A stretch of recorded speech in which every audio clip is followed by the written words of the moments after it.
Adrian, thank you very much for joining me. Whistleblowing and the state of whistleblowing in South Africa. Yeah, absolutely, Sam, and thanks for having me on the show. I think quite rightly, whistleblowing is receiving a lot of attention for good and bad reasons. On the good side, obviously, whistleblowers have been absolutely critical in uncovering some of the extensive corruption within South Africa and internationally as well, and that should be celebrated. And it really underpins the importance of whistleblowers in ensuring we get just outcomes. On the negative side, obviously, tragically, we've got more incidents than we really should ever have involving harm to whistleblowers. So it's a very topical issue, and it's something that we need to obviously give good attention to. The current protections for whistleblowers, Adrian, uh, maybe take us through as lay people. We obviously hear the term whistleblowing.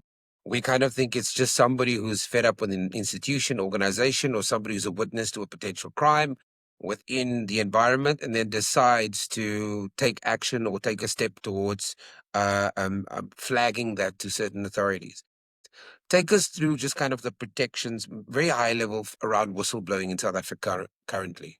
Yeah, I think firstly the term whistleblower is quite loosely used, and it covers a broad range of persons, from persons actually covered by the existing legislation in South Africa, and I'll cover that shortly, as well as perhaps witnesses to criminal proceedings and other proceedings are all sort of categorized the same. At present, we've got the Protected Disclosures Act, which is the primary legislation providing protection to whistleblowers in South Africa. It's a very employment centric piece of legislation, insofar as the scope of who is protected is limited to employees and workers, and the scope of actual protections provided are similarly very employment centric, insofar as you're protected where applicable from things like dismissal, suspension, demotion, those sorts of very employer employee relevant issues. So it's a very narrow a piece of legislation from that perspective, and it really doesn't cover, I suppose, the full suite of risks facing persons that make disclosures, nor does it cover the full group of people that might be acting as whistleblowers. The current constraints of the way whistleblowing is seen in South Africa, that it is a very institutional employer-employee relationship structure. And that's probably why the new disclosures bill that's been made public is going to fill those gaps. And I think we can talk a little bit more about that. Protected. And then you heard things like, but he in actual fact turned it down. That they were, oh, that's what you heard in the media space, that the option was given to him and he chose not to partake of the offer. Is it as basic as a witness saying, no, I don't want to go through that process? And what is it about a process that would potentially tell a whistleblower or somebody who comes forward that they don't want to? What do you think are some of the challenges, Adrian, in terms of why people who step forward in this case choose not to go through or not to partake of some kind of protection program? Yeah, thank you, Sam. I think there are quite a few layers to all of those issues. And the first thing I want to point out is, and we're sort of swaying a little bit towards the Witness Protection Act, and um, a slightly different conversation to that covered by the whistleblowers, the new legislation, the Protected Disclosures Bill. But I think that the only way to answer that really is it's a personal decision. Of course, there would be a level of disruption were you to go down the witness protection route, and I obviously can't speak for why a particular decision would be made on an individual level. But what I can speak to, and I think it's something that is positive in what's proposed with the new bill, is broadening that existing possible avenue for protection, so the Witness Protection Act, to include disclosures disclosures under your typical Protected Disclosures Act world. So whether it's an employer-employee situation or beyond that, because that's something else the bill is seeking to amend, we've got a broader category of persons that potentially could be eligible for protection under the Witness Protection Act, and that's positive. I'm not saying that it's going to be a silver bullet that's going to solve everything, but I think we can only move incrementally in the right direction. and certainly bringing witness protection into the discussion around whistleblowing generally, not just in perhaps criminal proceedings or one of the other categories when it may have been available previously, is positive. I've always seen whistleblowing as an act of courage. I don't know how you see it. It takes so much for somebody to see something that doesn't align ethically and morally, and then to put their hand up and say, I'm going to say something about that. How easy is it, or how easy will it be under this new bill that's been presented for whistleblowers to be able to step into that space, but also to be protected in that space? I fully agree with the comment that they are incredibly courageous. There are significant issues facing whistleblowers under the current regime. The one is that they may not even qualify for protection under the existing act if they aren't an employee or worker. That's being addressed by the expanded definition of disclosure to include any other person. That's obviously step one. Let's make sure that we've cast the net sufficiently broadly to include other persons who may have good information but might not fit into that employment mold. There's also another significant gap, and that's that whilst at the moment, as an employee, I can report something anonymously, there's no obligation on the part of the person, the employer receiving that information, to keep that confidential. So the bill is proposing introducing an obligation to maintain confidentiality. And as part of, I think, arguably one of the most significant amendments to the legislation is introducing a whole suite of criminal offenses for breach of provisions. And the confidentiality obligation that's proposed to be introduced will be coupled with the criminal offense for breach of that obligation. So that's immediately, I think, a lot more comfort to the whistleblower, knowing that the person that's receiving the information has a personal interest in maintaining the confidentiality of your identity, because they've got a personal risk of being prosecuted for an offense if they breach that. So that's very important. There's also various other protections that are being built into the legislation. It's not perfect. It's never going to be a case where I think there's absolute comfort, because these protections and legislation generally is only helpful insofar as it is effectively implemented. So I'm not going to sit here and pretend this is going to fix everything and that it's going to eliminate any risk for whistleblowers, or that they are any less courageous under a new act if it is passed. But it's positive and it helps. And anything that can assist in encouraging more people to come forward is critical. And I think that it's particularly so at the moment when there is such a significant conversation going on about whistleblower safety, and that, can of course foreseeably have a chilling effect on actual disclosures taking place and people feeling comfortable taking on that risk. So it's multi-layered, it's complicated, it's not perfect, but I do think it's a positive move forward. Adrian, how do we breach this chasm between people like yourself who studied this? You're an expert in multiple fields, not just here, but internationally as well. And if you are still coming to terms with the act, this potential new act that's been proposed that still needs to be signed into law, and the ordinary man on the street is actually the whistleblower, and it's quite often that whistleblowers don't know their rights. How are we going to, apart from bringing in this new act and making these sweeping changes, and as you've said rightfully, a system is obviously only as good as the people that uphold that system and prescribe to that system. How do we get whistleblowers, or the act of whistleblowing? How do we make sure that the actual whistleblower know their rights? Because I feel information is amazing, but it doesn't benefit me if I don't know about it. Do we need to have whistleblowing workshops, education? Do we need to streamline it so it gets into the public in mass? How are we going to make sure that people understand that this is actually a good thing? I think it's an excellent question. Without proper education and making sure that everyone, understands their rights and the proper channels to follow and the circumstances under which they will be protected, without that, the whole system is just not going to work. And one of the relatively novel and I think very positive changes in the new bill is a section which deals with exactly this: education and information. And it's proposing introducing obligations on cabinet members to roll out education programs on the bill and when disclosures will be protected, etc., and also on employers to do the same, to make sure that their whistleblowing program is published on their website, it's clearly communicated, and that it's well understood by their employees. Now, there is an existing obligation under the current act for employers to have in place a whistleblowing program, and also to make sure that their employees are aware. So that part isn't really new, but the publication element is. And just taking one step back, the way that the new legislation is structured, whilst it's more voluminous and from that perspective, it can be seen to be a bit more complex, I think there have been some positive changes to how everything is laid out that makes it um, easier to understand.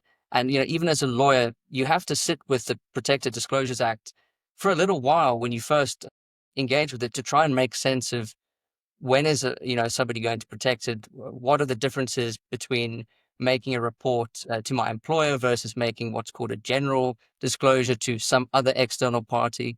And why is there that nuance? And what do I have to prove in the latter case? It's complicated. So yes, some of that complexity is still there, but I think the structural changes are positive, and this new obligation that's been proposed to require a campaign of education is positive and goes some way to addressing that issue. There's been a call for South Africa, especially South African law, to align much closer to Article 32 under the United Nations Convention of Crime. Talk to me about that call, and do you think it's the right call for South Africa if we're going to make amendments to this act and we're proposing this new bill? Where are we in terms of aligning ourselves closer to international law standards?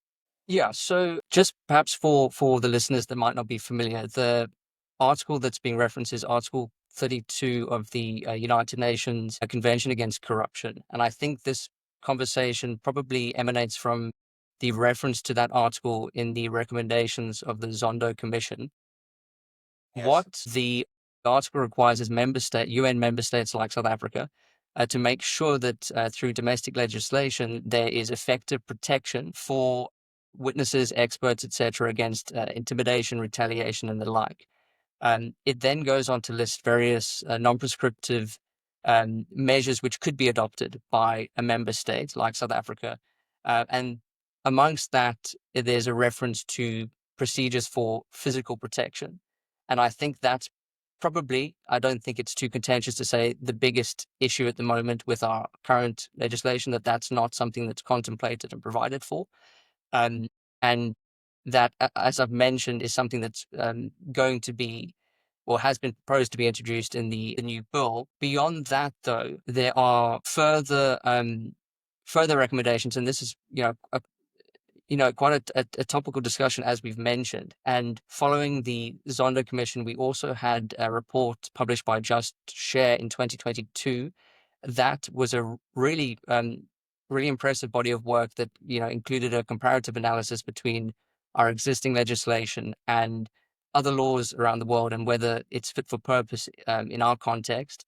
That was then picked up by the Department of Justice that same year, and resulted in a raft of recommendations for addressing the legislation. And that's how we got to the Protected Disclosures Bill now.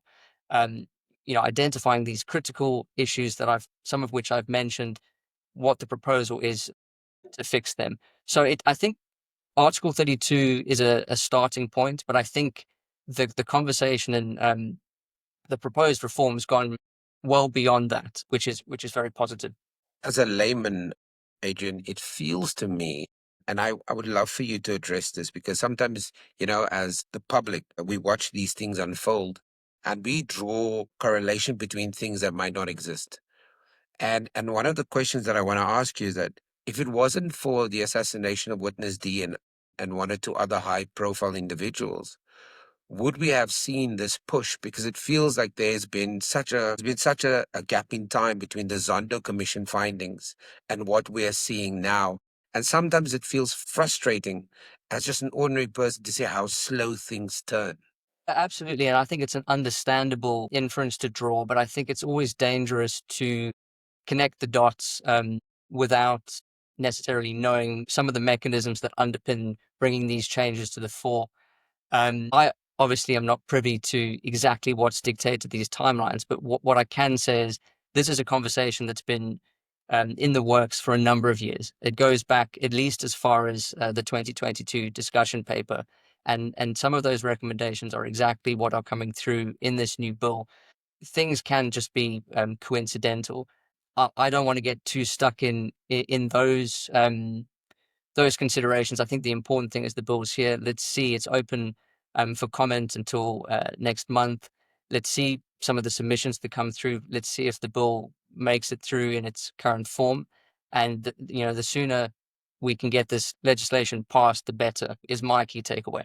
And I think the other thing that's also important to stress here is that the bill is open for comments now, and this is the perfect opportunity to have your voice heard, to be part of this process. And if it is something that concerns you, this is something you need to get involved in.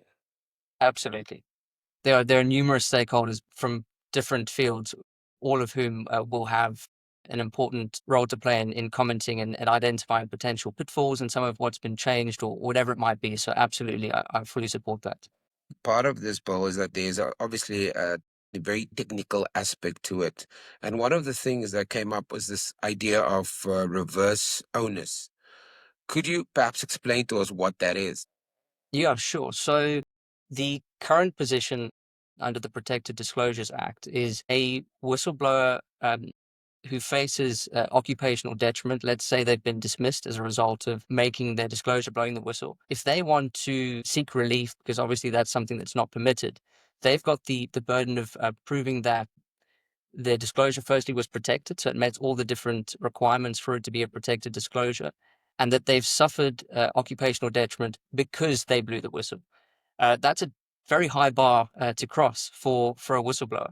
An employer can argue that's false. You've been dismissed for X, Y, Z, or whatever reason they raise.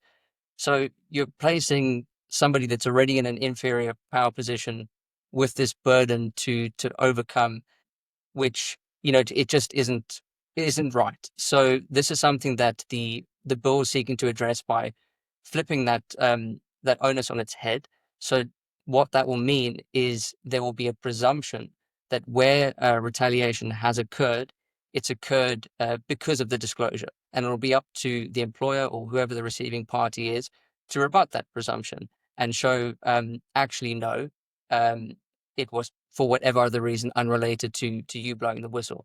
And I think that's absolutely right. It shifts the burden to restore some sort of balance. I think the whistleblower is still probably in an inferior position if we look at resourcing in most instances, but it addresses that. And if you also think about who's likely to be sitting with the actual information concerning why a particular decision was made, that's going to be the receiving party. So it makes good sense that they're the ones that have um, to show that the reason for a particular action was unrelated to the whistleblower. One of the standout elements, I think, of the new bill is this idea or the proposal that threats, intimidation, and coercion should be criminalized, which kind of plays these two opposing ideas of enforcement versus deterrence.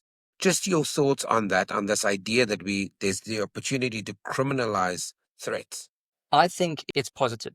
And the introduction of criminal offenses is not just the new offense of threatening or intimidating whistleblowers. It's also the breach of the confidentiality obligation that I mentioned a little bit earlier.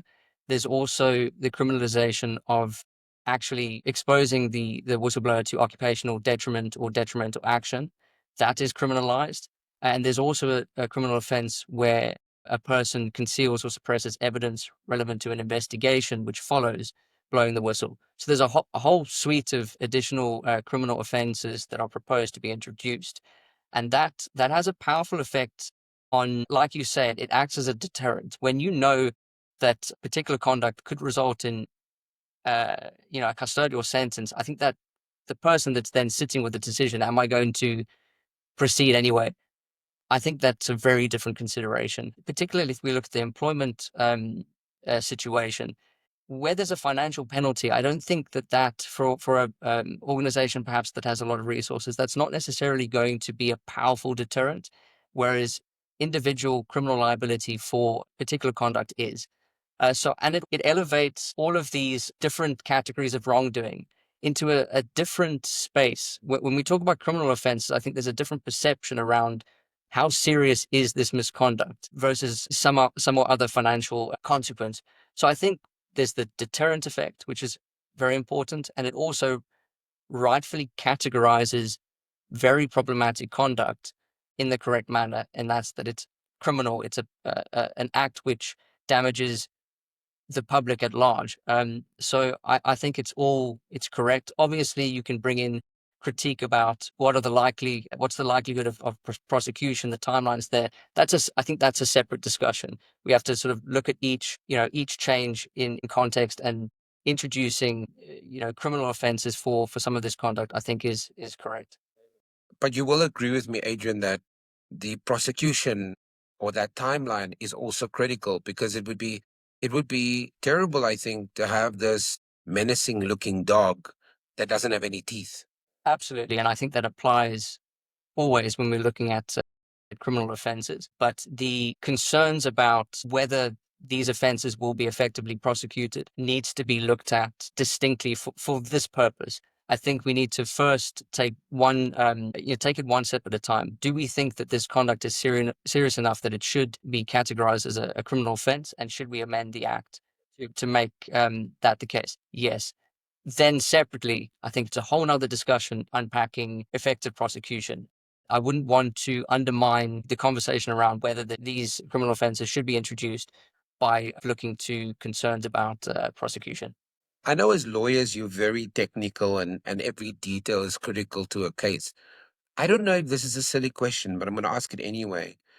Is there a defined idea of what constitutes a threat? Because you did say that in term for whistleblowers, there's an incredibly high bar to prove certain aspects of the case. Do we have a sense of what a threat is? Is a threat just somebody walking past you and looking at you funny? Is a threat somebody sending you a text that's a little bit ambiguous? Do we understand what a threat under this kind of new proposed bill actually is defined as? Yes, I'm still in the process of studying the bill and fully understanding, exactly how different terms might be interpreted, and what the scope of different terms may be. But what I can say is that there's also an introduction of the concept of detrimental action beyond. So the existing occupational detriment that we mentioned at the start is the employment centric, conduct dismissal, etc. There's a new category of protections from detrimental action as well. So that's any conduct which results in unfair discrimination, a violation of legal rights, and then also intimidation, harassment, personal harm, threats to livelihood, damage to property, etc. So it's very broadly construed, and I think that would be the same, in respect of threats and the like. I think it's likely going to just be the common sense dictionary meaning in most instances. But like I said, I'm still studying the bill as a whole, and wrapping my head around how it's all going to work in practice if it is passed. Your understanding and maybe your reaction to the fact that this bill will, for the first time, extend to immediate family as well. That can be, depending on the nature of the whistleblower or whistleblowing, could have dire consequences for the family. Your reaction to, and it also gives me a sense that whoever's put the aspects of this bill together, they've really done a deep dive in terms of the kind of ecosystem of a whistleblower. So it's not just that person, it is immediate family members. But the point what I'm trying to say is that, are you encouraged by this framing that immediate family should be protected as well? Absolutely. And I think the change reflects the reality, and that's that the risks facing a whistleblower extend to the person's, in that person's, the discloser's life. So you mentioned family members of the household. That's the category of persons that would be protected. But it's not just that. The proposed definition of a related person, so that's the person that will also be protected, can also include a person that assists the whistleblower in making that complaint or raising that concern. So I think it's absolutely a positive change, and it is actually something that further brings our legislation in line with Article 32, which also calls for protections to related persons to the disclosure. So I think it just makes good sense, and it reflects the reality of the risks facing persons other than the whistleblower. Thoughts on some kind of financial reward for whistleblowers and potentially a percentage of monies that are recovered? The moment I read that, I'm a little bit worried that systems can be exploited, like many systems have been exploited. I don't necessarily want to be a pessimist about it. I think the bill proposed, I think there are some really strong elements. Your thoughts, maybe, I don't know if you've had a chat to colleagues, if you're still studying that part, but this idea that there's some kind of financial incentive, financial reward, a percent of the recovered amount. So rewards for whistleblowers has been a contentious topic, not only in South Africa, I think internationally for quite some time. The example of, where it's quite widely used is probably the United States.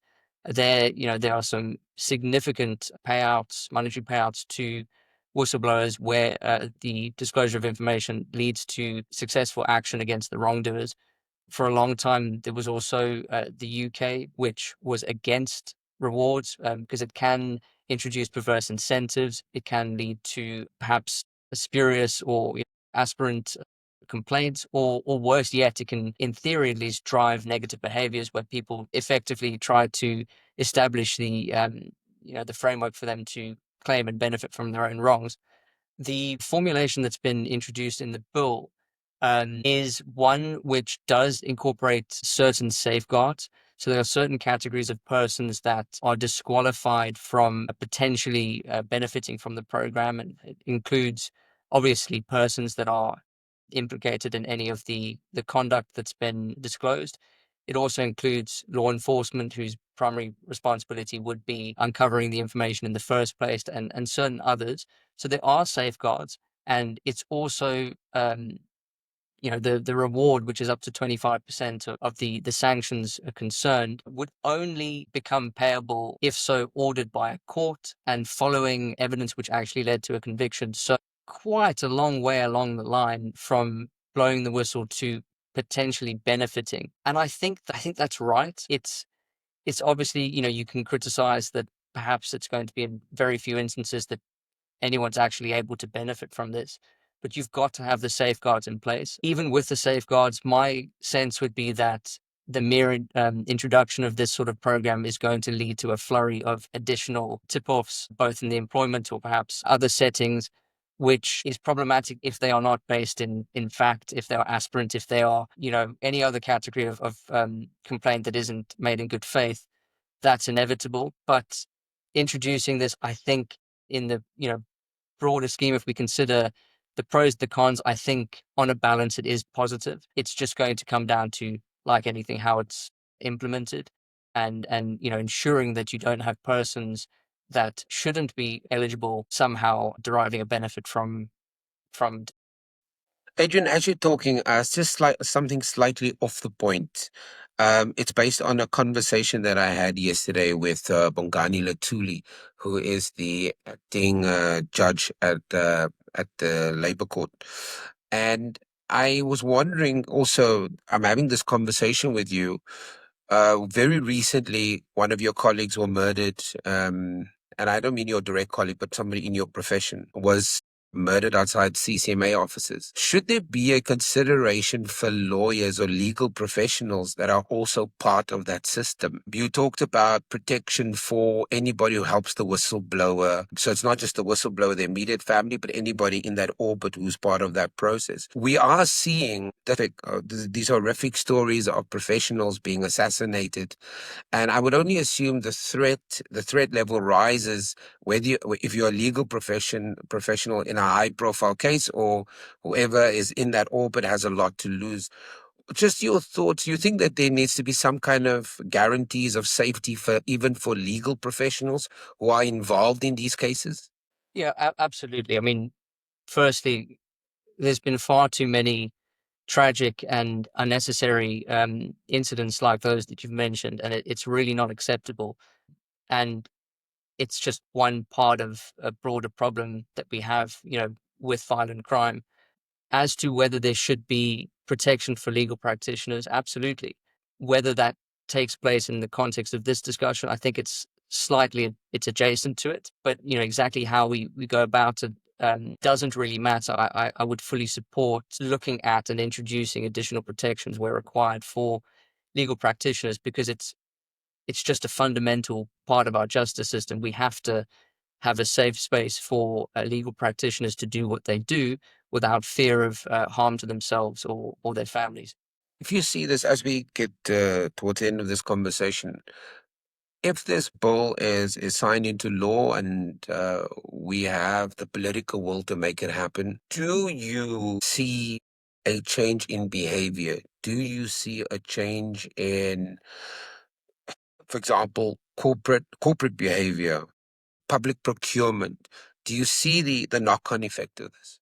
I do. And even under the existing framework, I think, well, this is my perception, that we look at the high profile incidents where clearly the protections are not working. And I think that, rightfully there should be criticism there, but I don't think that's the whole conversation. I think what we don't see is the positive effect that the framework has already had. For example, work with organizations to develop whistleblowing programs and procedures and, making sure that they are obviously compliant with the existing legislation. And that is an example of a push towards positive behaviors. Would organizations establish whistleblowing platforms and channels and safeguard whistleblowers in the same manner were there no statutory obligation to do so? I'm not convinced sometimes, but the existence of the framework in and of itself pushes behaviors in a good direction, and it acts as a deterrent from negative behaviors. So if we look at accept that firstly, and then we look to the new bill, which is only seeking to expand the suite of protections and the do's and the don'ts, it can only have a greater impact on employers and other interested persons to make sure that they're doing the right thing. So I wouldn't be too quick to disregard the sort of unseen or quiet impact of legislation like this, even if it's not perfect, even if there are high profile cases of it failing. There's still value in my opinion in having the framework, and I think there'll be more of that if the new bill is passed. You've mentioned it quite a couple of times. Second last question. You mentioned quite a couple of times if the bill will be passed. Just from, and it's a very difficult question to ask you, but you've said it a couple of times, if the bill is passed. What would be the reasons for it not passing? Do you think, would it potentially be public comments? A lot more people need to weigh in. What do you think could potentially be a threat to a bill like this being signed into law? I suppose there could be some critical flaw that is exposed during the round of public consultation, which takes quite a bit of time to remedy if there's the will to do so. But my sense is that this is a topic where there is political will to get this through. Effecting these amendments would be ticking off one of the Zondo Commission recommendations, which the government has shown it's committed to pushing forward, and we've seen other changes to that effect in the past. So I'm not concerned about there being the necessary will to get this across the line, and I think it's one of those matters where I think we're all on the same page that these changes need to be introduced. So my sense is, obviously I can't predict it, but my sense is that it probably will proceed largely in the same form and be published largely in the same form, barring any sort of unforeseen critical issues that we haven't fully sort of discussed so far. No question, Adrian, and thank you so much for sharing your insights. If I'm sitting wherever I'm watching this and I have access to information or I suspect, what are the practical steps one can take? I think, if possible, and it's not always everybody's reality, but if you do have access to legal advice, that's a very good place to start. Always making sure that you understand your rights in your particular situation, and that's with regards to who you're disclosing to, what information you have, etc. If that's a reality available to you, absolutely, that should be the first step. If not, let's take an employment scenario as an example. Make sure that you understand your landscape. So, does your employer have whistleblowing policy? guidance document? Is there a channel that you should use? Familiarize yourself with all of those rules, and make sure you follow those procedures, because that'll be critical if it ever unfortunately comes to the point where you have been subject to any sort of detriment and need to rely on your rights. So you know the key message there is be very careful about and deliberate about which channel you use and where you report. If have you're an employee and you have a internal mechanism available to you, and you choose to go, let's say, directly to the media, there's a few additional criteria which you would have to comply with to still be protected. You'd have to have a reason for not going the internal route. You'd have to reasonably believe that what you're disclosing is true. And you'd have to, justify why you've done that. So good advice, would probably be just make sure you familiarize yourselves with your universe. What is relevant to you, what's applicable to you. Um, and beyond that, obviously can't lecture on other considerations that are on an individual level, whether there are any particular risks that might accompany the disclosure. That's a personal one that would have to be, carefully considered. But at least you can do is make sure that you are following the rules, that you would be protected. Adrian, thank you very much for your time. Really appreciate it. Thank you so much.